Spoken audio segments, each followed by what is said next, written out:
Bienvenidos a la clase número 6 del curso Primera y Segunda a los Corintios. Vamos a continuar en esta clase el desarrollo que Pablo ha estado haciendo desde el capítulo 1 sobre cómo abordar o el cómo él abordó el problema de división en la iglesia. Quedamos en la clase pasada, habíamos estudiado hasta el capítulo 2, pero todo el desarrollo argumental del apóstol Pablo para solucionar el problema de división en la iglesia está hasta el capítulo 4. Y claro, toda la carta es útil para promover la unidad del pueblo de Dios. Pero estos primeros 4 capítulos, Pablo se centra específicamente en solucionar el problema de división en la iglesia. Quedamos pues en el capítulo 3, comenzar el capítulo 3.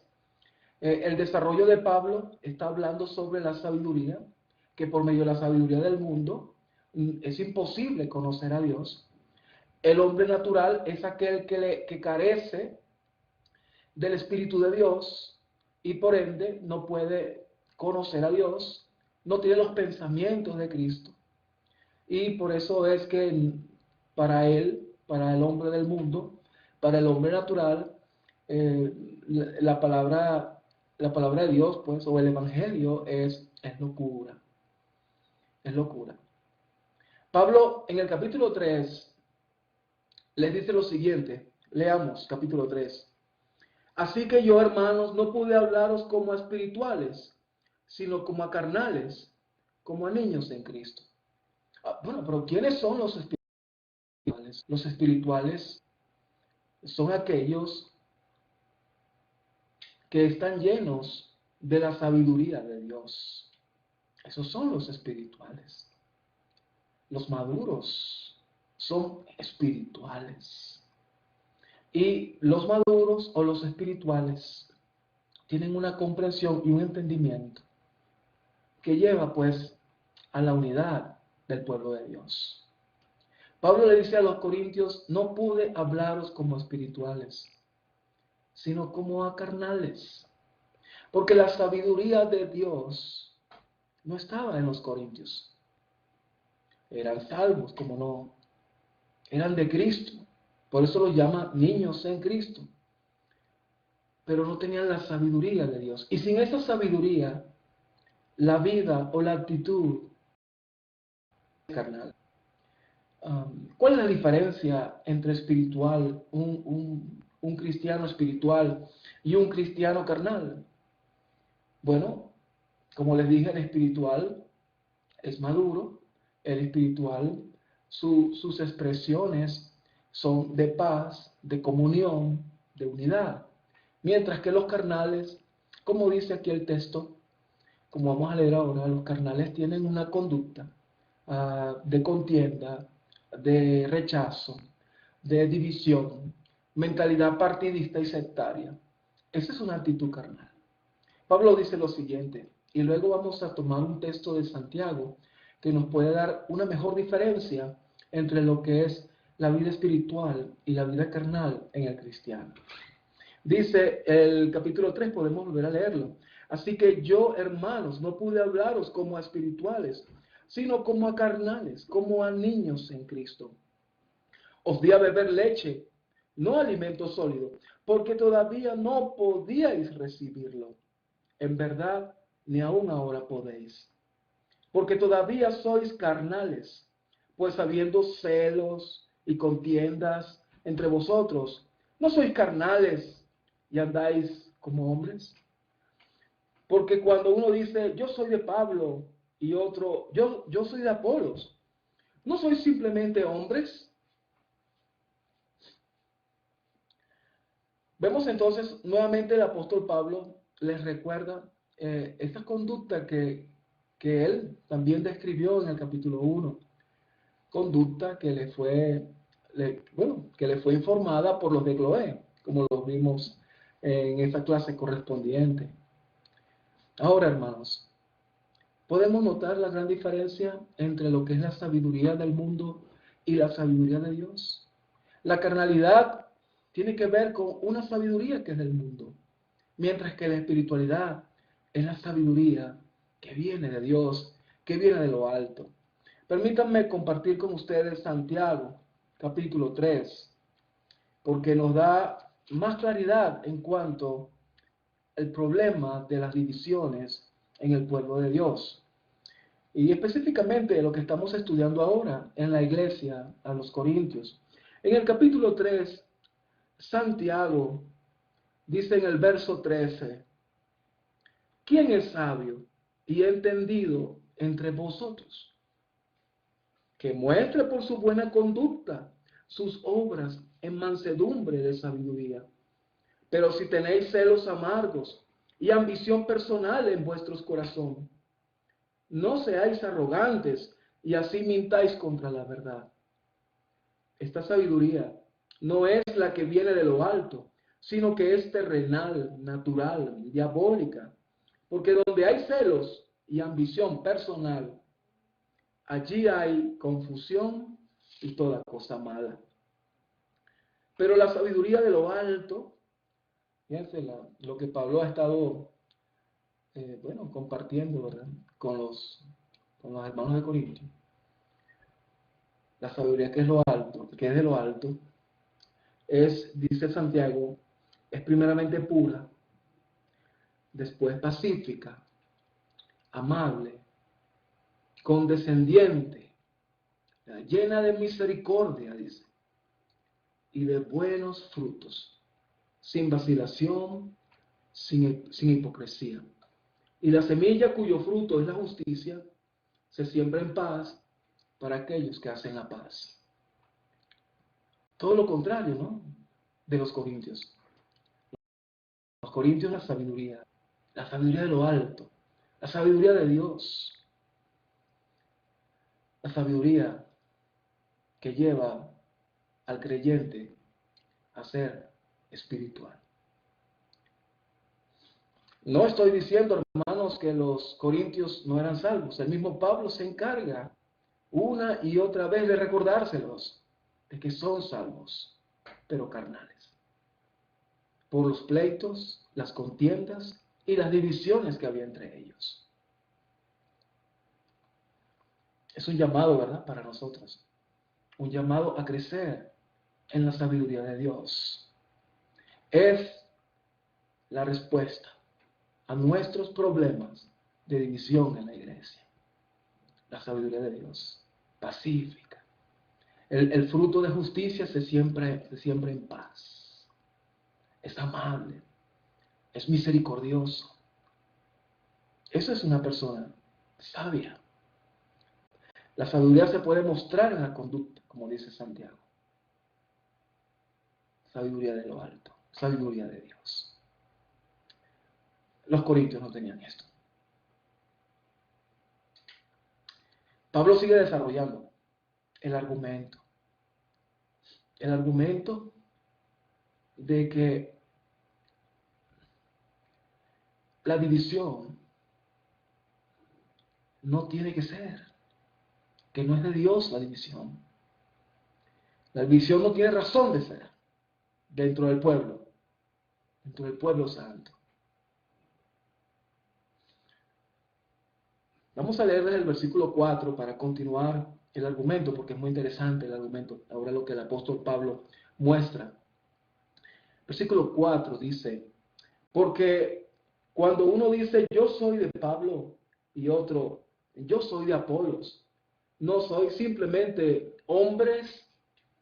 Claro, Pablo está diciéndole, si ustedes tienen mentalidad partidista, sectaria, si ustedes creen que ustedes son los que tienen razón y los otros no, en sus perspectivas o percepciones, ustedes tienen la sabiduría del mundo, porque el mundo es así. Ahí están diferentes escuelas filosóficas peleándose, compitiendo entre ellas para ver cuál es mejor.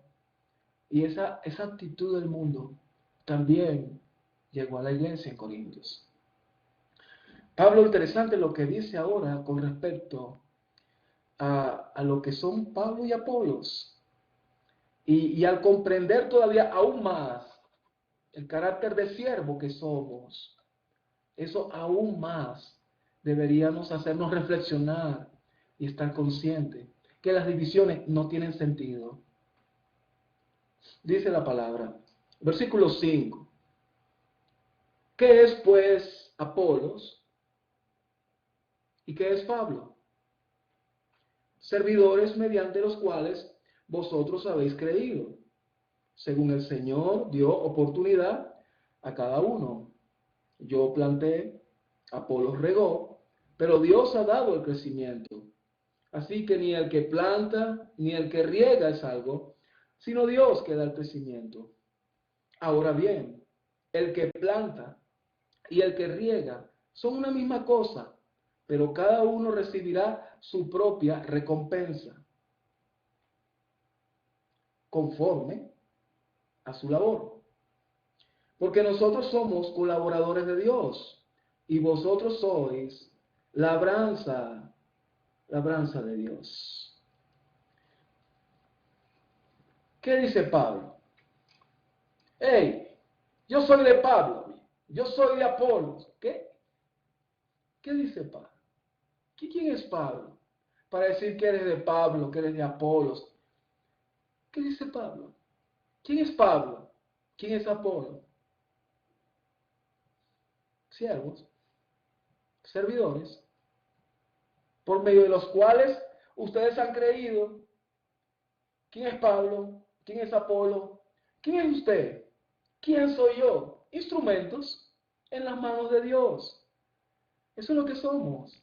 Vasijas de barro, como lo vamos a ver en 2 Corintios. Vasijas de barro en el cual ha sido puesto algo valioso y tesoro en cada uno de nosotros.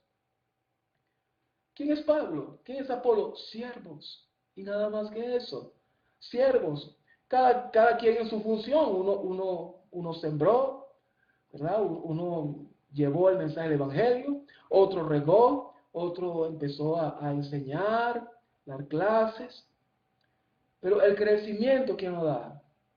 El crecimiento, la transformación de la vida, ¿quién lo da? Lo da Dios. Dios. El apóstol Pablo escribió también a los romanos en el capítulo 14. Les invito a leer Romanos capítulo 14. Y esto también nos va a aclarar el argumento del apóstol. Porque no tiene razón de dividirnos si todos somos siervos. Nosotros no somos dueños de la iglesia. Nosotros no somos dueños del mensaje. Nosotros ni siquiera estamos, ni siquiera participamos en el crecimiento de las personas o transformación de los hermanos. Para nada. Porque Dios es el que da el crecimiento. Por eso es que Él recibe todo honor, toda la gloria, es para Él. Entonces, ¿qué sentido tiene dividirnos? En Romanos capítulo 14,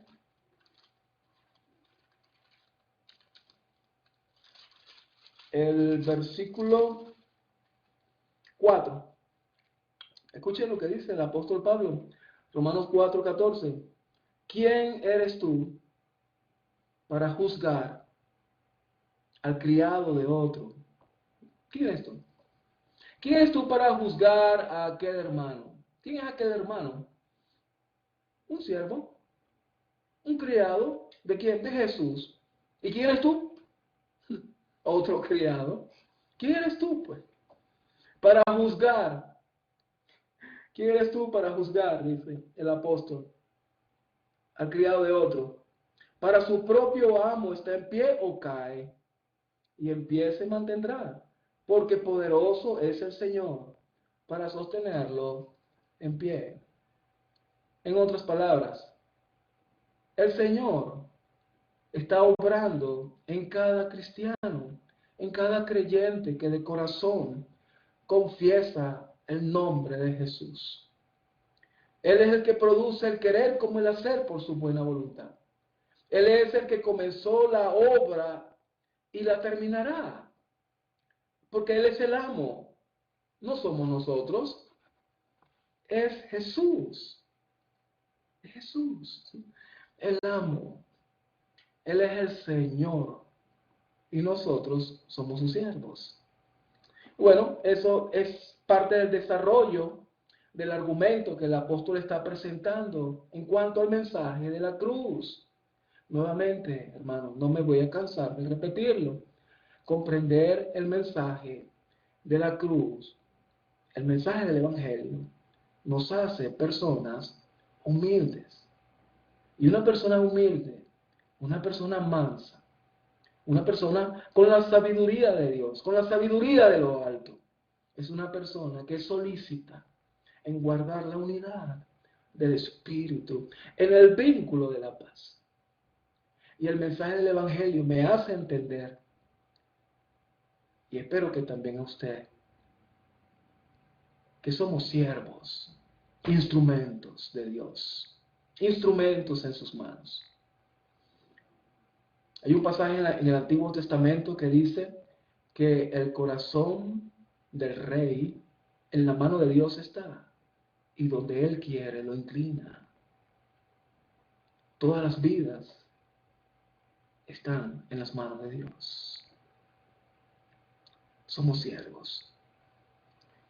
Continuando el desarrollo de este argumento de Pablo, del mensaje de la cruz, y todo lo que se deriva del mensaje de la cruz, dice el versículo 10, conforme a la gracia de Dios que me fue dada, yo como sabio arquitecto puse el fundamento y otro edifica sobre él, pero cada uno tenga cuidado cómo edifica encima, pues nadie puede poner otro fundamento que el que ya está puesto, el cual es Jesucristo.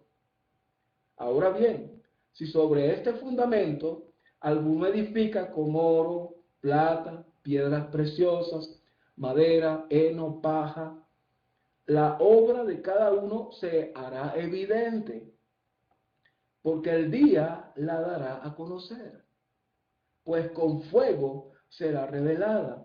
El fuego mismo probará la calidad de la obra de cada uno. Si permanece la obra de alguno que ha edificado sobre el fundamento, recibirá recompensa. Si la obra de alguno es consumida por el fuego, sufrirá pérdida. Sin embargo, él será salvo, aunque así como por fuego. Bueno, ¿qué ilustración nos presenta pues el apóstol Pablo? Les presenta el apóstol Pablo a la iglesia en Corintio. Pablo dice, yo como un arquitecto, yo puse el fundamento. Y en Hechos 18, él predicó el mensaje del Evangelio. Y estuvo año y medio alrededor de ese mensaje. Constantemente el mensaje que más hablaba el apóstol era el mensaje de la cruz. Ese es el fundamento. Ustedes tienen ese fundamento. Tenemos ese fundamento. Es Cristo nuestro Señor, nuestro Redentor, nuestro Salvador, nuestro Señor Jesucristo. Ese es el fundamento. Y Pablo dice, el fundamento es una cosa y las paredes es otra, poniendo la ilustración de un edificio. El fundamento es Jesucristo. Y las paredes es cómo edificamos sobre ese fundamento. En otras palabras, una es la doctrina de salvación, que los corintios estaban bien en su doctrina de salvación. Pues el mismo Pablo una y otra vez les ha dicho que son salvos, que eran salvos. Y otra es la doctrina de edificación. Pues los corintios no estaban siendo edificados bien, porque eran carnales. Habían divisiones entre ellos. Tenían el fundamento. Pero su edificación no estaba bien. No estaba bien. Pablo habla de que hay diferentes calidades de materiales. Se podría decir que la calidad de la edificación, es decir, que también hay niveles pues, de calidad de edificación.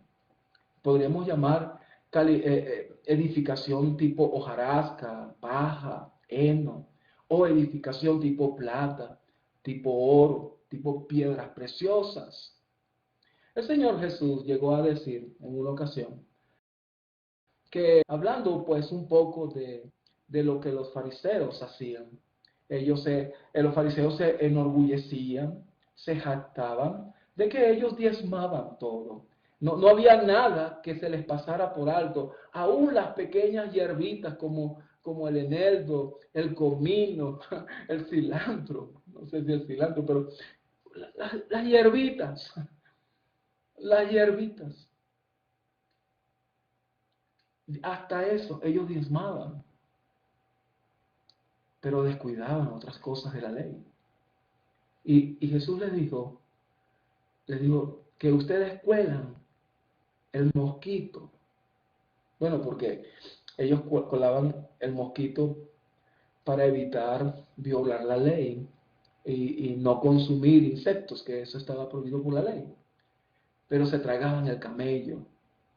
Entonces, el camello era otro animal que era prohibido en la ley, el consumirlo. Ellos colaban para que el mosquito no pasara en sus bebidas o en sus comidas. Pero al descuidar la justicia, la verdad, la misericordia, era como si estuvieran tragándose un camello. Hay edificación tipo oro y hay edificación tipo paja y hojarasca. La edificación es probada por fuego. ¿Y cómo puede ser probada por fuego? Bueno, ¿cómo es tu conducta? ¿Cómo es tu vida? ¿Cómo son tus respuestas ante las diferentes crisis o situaciones difíciles en tu vida? Bueno, la edificación se va a ver en la conducta. Mucha gente cree que la edificación tiene que ver con prácticas eclesiásticas. La santificación es una vida de expresión y de relación con los demás.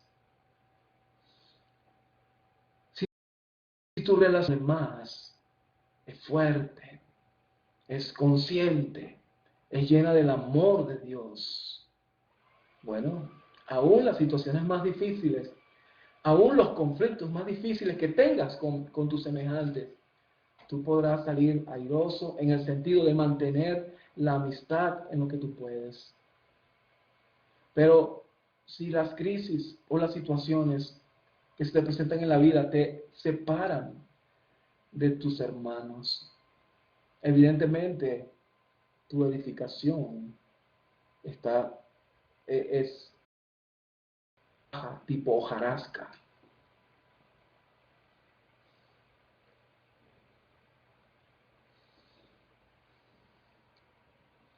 Ambas edificaciones, tanto tipo paja como tipo oro, plata o piedras preciosas, ambas edificaciones son probadas. Pero ambos que han edificado sobre el fundamento, independientemente de su edificación, esa persona es salva. Es lo que percibo de esta ilustración que el apóstol Pablo está hablando. Bueno, y lo viene diciendo, ¿no? Lo viene diciendo del capítulo 1. Pero para nosotros, ¿verdad? Los salvos es poder de Dios. Mas vosotros estáis en Cristo, dice. Mas vosotros estáis en Cristo. O les llaman niños en Cristo. La edificación de los corintios no era muy buena, porque se reflejaba en su conducta. Sin embargo, era la iglesia de Dios, eran salvos. Pero Pablo no se conforma con eso. Él quiere que sean salvos y unidos.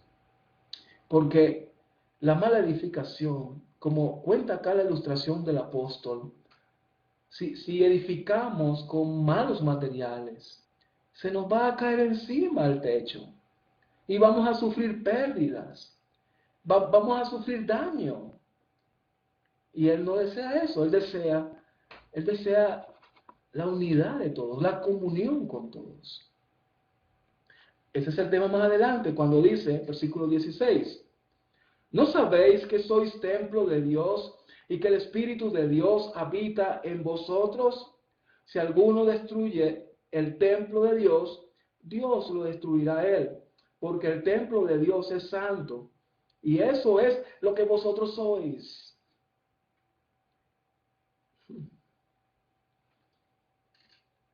Vosotros sois templo de Dios.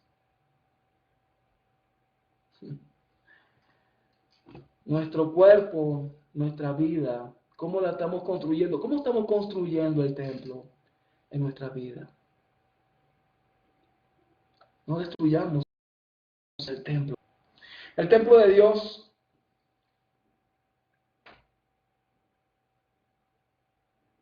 el templo de Dios, hermanos, es el conjunto de cristianos. También podemos hablar que el templo de Dios es en lo personal, ¿no? Pero aquí el apóstol Pablo está hablando del templo de Dios como el conjunto. Como dice el apóstol Pedro, nosotros somos piedras vivas allí en las paredes. Jesús es el fundamento y nosotros somos esas piedras vivas. Somos el templo de Dios. Y si alguno destruye el templo de Dios, ¿cómo se puede destruir el templo de Dios? Por las divisiones, por la mentalidad partidista, por la mentalidad sectaria. Dios lo destruirá a él.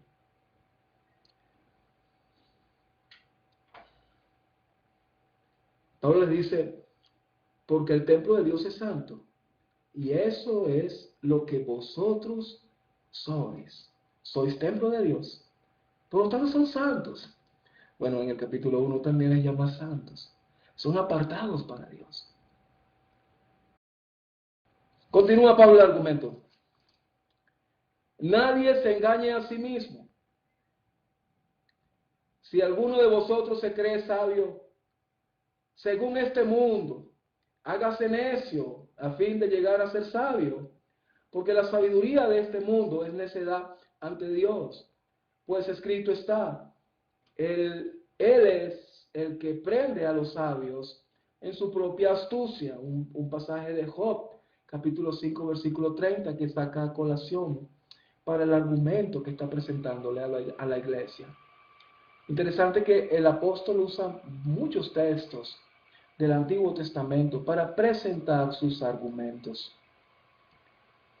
Y también, él usa también el Salmo 94:11, dice, y también el Señor conoce los razonamientos de los sabios,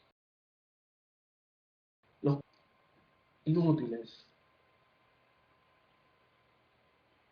Así que nadie se jacte en los hombres, porque todo es vuestro, ya sea Pablo, o Apolos, o Cefas, o el mundo, o la vida, o la muerte, o lo presente, o lo porvenir, todo es vuestro.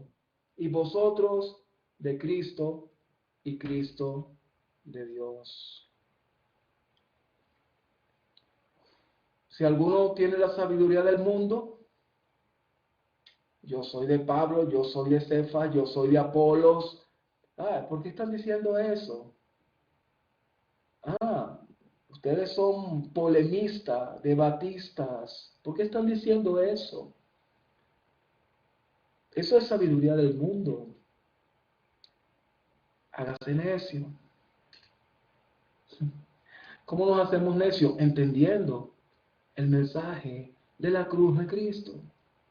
Entendiendo que por medio de la sabiduría el mundo no puede conocer a Dios. Entendiendo que la sabiduría de Dios es muy distinta a la sabiduría del mundo. Que por la sabiduría de Dios se expresa en una conducta pacífica, amable, misericordiosa, de justicia y paz. Bueno, eso es hacerse necio. porque abrazamos el mensaje muy simple, pero poderoso de la cruz de Cristo. Miren, ¿para qué van a decir, yo soy de Pablo? O yo soy de Cefa, o yo soy de Apolo? ¿Para qué van a decir? Todo es vuestro. Ustedes son herederos. Todo es vuestro. Pablo, Apolos, todo es vuestro. Dice aquí, miren, todo es vuestro. Pablo, Apolo, o Cefa, o el mundo, o la vida, o la muerte, o lo presente, o lo porvenir, todo es vuestro. Somos herederos. Ya. Saquen esa mentalidad sectaria y partidista. Todo es vuestro. Son herederos. Somos herederos, hermanos. Somos herederos de Dios.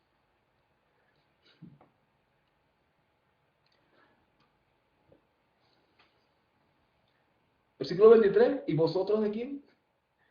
¿Y vosotros? De Cristo. Y Cristo de Dios. Nuevamente, vosotros de Cristo. Los corintios eran de Cristo. Carnales, pero de Cristo.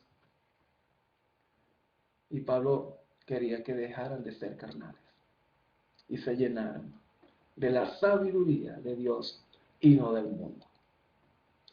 El capítulo 4 continúa el argumento. Que todo hombre nos considere de esta manera, como servidores de Cristo y administradores de los misterios de Dios. Ahora bien, además se requiere de los administradores que cada uno sea hallado fiel. En cuanto a mí, dice el apóstol Pablo, es de poca importancia que yo sea juzgado por vosotros o por cualquier tribunal humano. De hecho, ni aun yo me juzgo a mí mismo, porque no estoy consciente de nada en contra mía, mas no por eso estoy sin culpa, pues el que me juzga es el Señor. Por tanto, no juzguéis antes de tiempo, sino esperad hasta que el Señor venga, el cual sacará a la luz las cosas ocultas en las tinieblas, y también pondrá de manifiesto los designios de los corazones, y entonces cada uno recibirá su alabanza de parte de Dios. Wow. Pablo, ¿cómo hace énfasis, no? ¿Cómo hace énfasis en el argumento? Y se puede decir que viene como una parte práctica. Considérenos. Yo soy de Pablo. Ya. No me consideres así. No me consideres así. Considérenme siervo y administrador de los misterios de Dios. ¿Ok? Ningún líder religioso, hermanos. No somos de ningún líder religioso. Seguimos a Cristo. Él es el Señor, ningún hombre. Así que vamos a considerarnos, no solamente a Pablo, a los ministros, a los ancianos, a los evangelistas, a los maestros. Mire, no los vamos a considerar como, oh, yo soy seguidor de ellos. No, ellos son y somos siervos, instrumentos de Dios, administradores de los misterios de Dios. Misterios de Dios.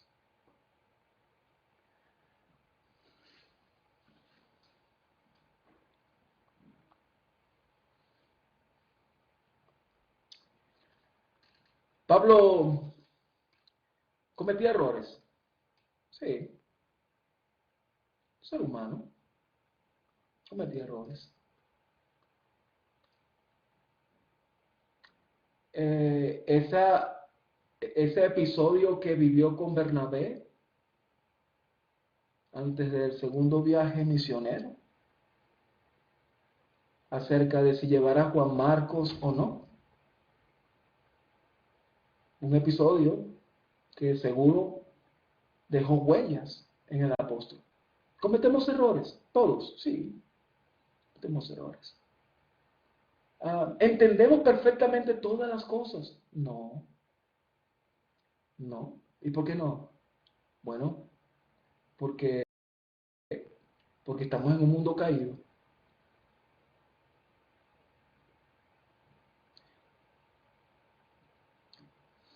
Porque nuestra naturaleza es una naturaleza caída.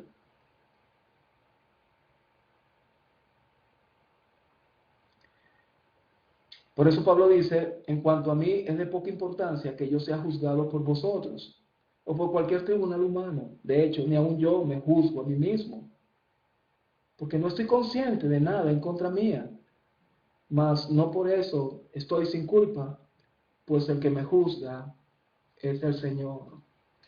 Muchas veces nosotros cometemos errores y ni nos damos cuenta de ello. No, otros sí, se pueden dar cuenta.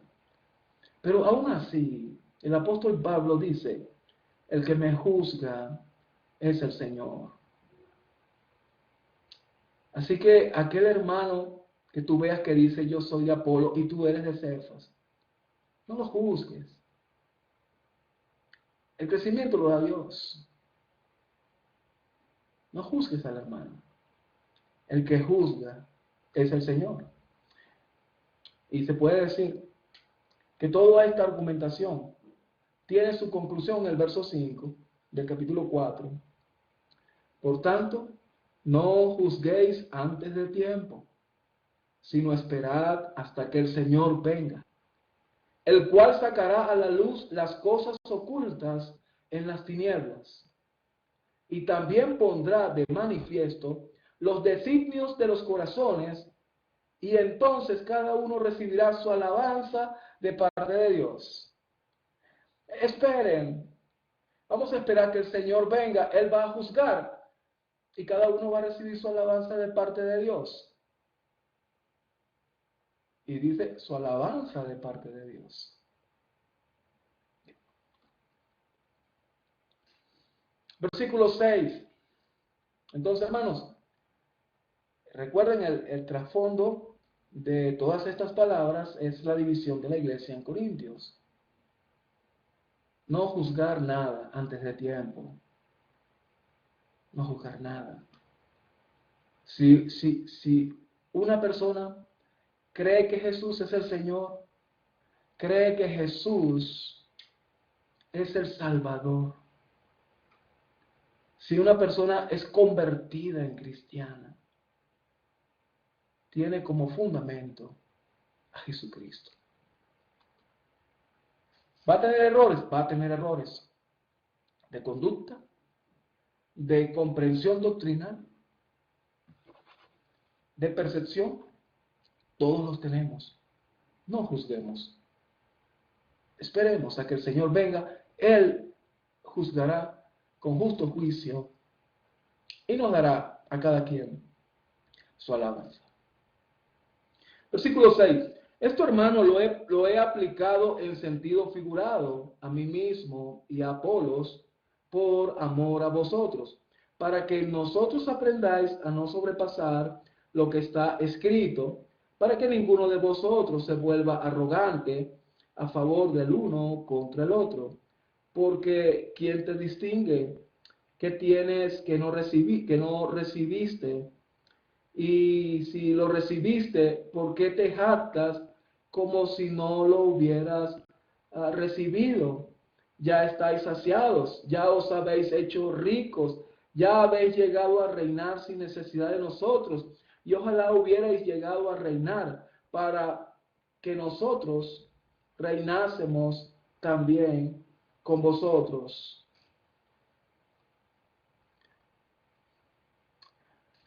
Tal vez el apóstol Pablo está hablando un poco acá con ironía. El versículo 9 él se presenta a él y a Apolos como ejemplo de, de apegarnos a las Escrituras. Cuando él escribió este texto, lo único que se conocía como Escrituras era el Antiguo Testamento. El Antiguo Testamento, lo vamos a ver después en el capítulo 9, capítulo 10, sobre todo el capítulo 10, el propósito del Antiguo Testamento.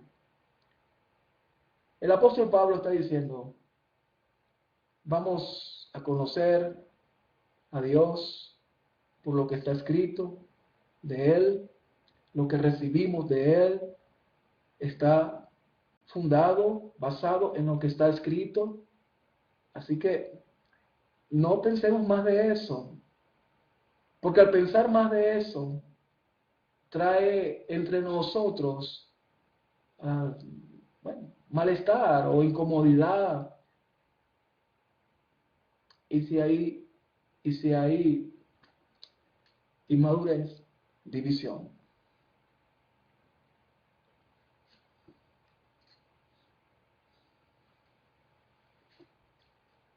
Versículo 9.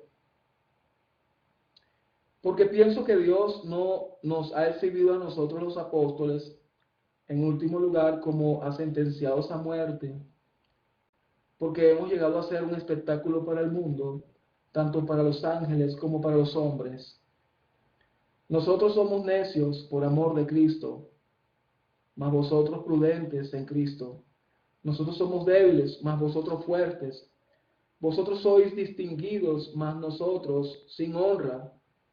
Hasta el momento presente pasamos hambre y sed, andamos mal vestidos, somos maltratados y no tenemos dónde vivir.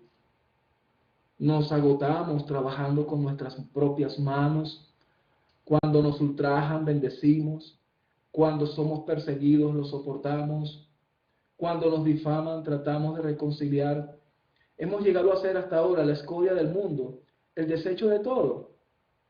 No escribo esto para avergonzaros, sino para amonestaros como hijos amados, hijos míos amados. Porque aunque tengáis innumerables maestros en Cristo, sin embargo, no tenéis muchos padres, pues en Cristo Jesús, yo os engendré por medio del Evangelio. El apóstol Pablo se pone de ejemplo todas las cosas, incluso el apóstol Pablo y los demás apóstoles son nuestro ejemplo de todas las cosas que pasaron, de todos los sinsabores de la vida que pasaron por causa del Evangelio. Todas las incomodidades, todos los peligros. Y a pesar de eso, fíjense la actitud de Pablo ante esa situación. Qué hermoso estas palabras de Pablo cuando dice, cuando nos ultrajan, bendecimos. Cuando somos perseguidos, lo soportamos. Cuando nos difaman, tratamos de reconciliar. ¿No? Esa es una actitud cristiana, madura. Una actitud basada en la sabiduría de Dios. Cuando somos difamados, tratamos de reconciliar. ¿Qué ejemplo tiene Pablo? Y él se pone pues como ejemplo para ello. Por eso dice, no trato de avergonzaros. ¿Por qué? Porque por cuestiones pequeñas tienen contiendas ellos.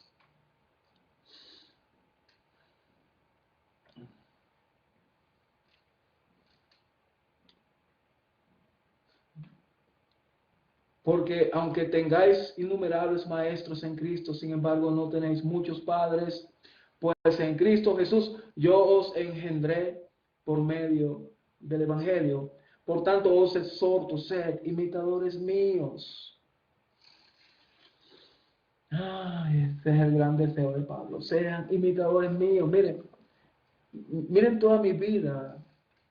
Miren lo que pasa cuando me ofenden. ¿Qué hago? Trato de reconciliar. ¿Qué pasa si me persiguen? Trato de bendecir. Es decir, trato de soportar las persecuciones. Si me maldicen, bendigo. Si me difaman, trato de reconciliar. Si me persiguen, los soporto. Sean imitadores míos. De mí, dice el apóstol Pablo. Sean imitadores de mí. Es la exhortación. Si somos imitadores de Pablo, jamás va a haber divisiones entre nosotros. Jamás. Si realmente llegamos a ser imitadores de Pablo en la sabiduría de Dios. Hermanos,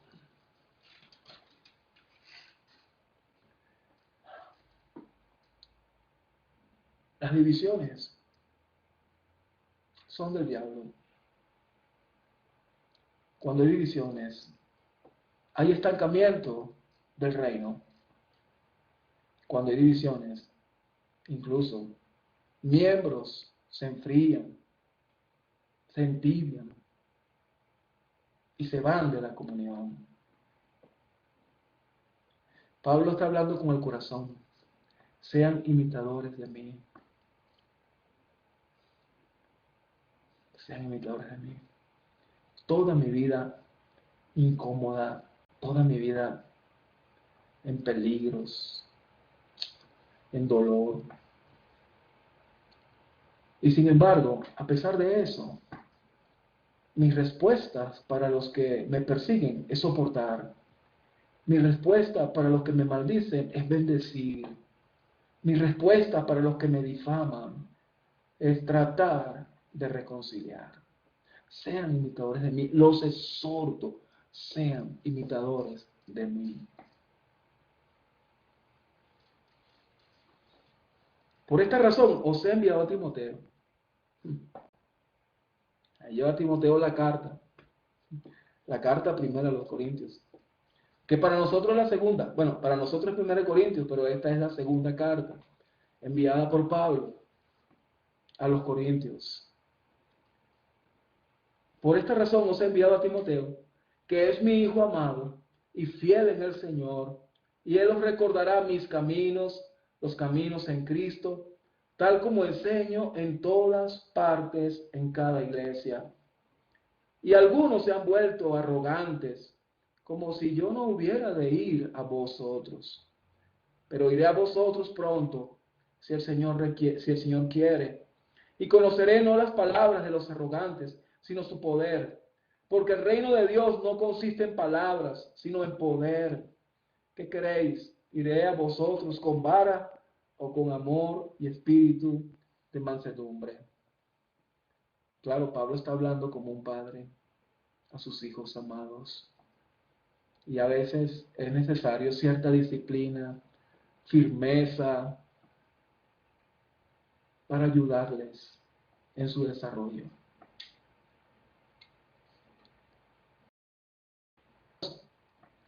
Hasta aquí el argumento pues específico que Pablo da para abordar la situación problemática de división. Les invito, hermanos, a que este argumento sea leído una y otra vez hasta que sea asimilado en nuestras vidas. ¿Y cuándo vamos a saber que hemos asimilado esto? Cuando nuestras respuestas sean siempre pacíficas, amables, misericordiosos. Cuando nos hemos llenado de la sabiduría de Dios, sabemos entonces, hermanos, que este argumento, poderoso argumento para la unidad del pueblo de Dios, está en nuestros corazones. Nos vemos en la próxima clase. Comenzaremos la próxima clase, el capítulo 5. Muy importante capítulo. Pablo aborda otro problema de la iglesia, el problema de la inmoralidad. Entonces, será hasta la próxima clase. Gracia y paz a todos ustedes.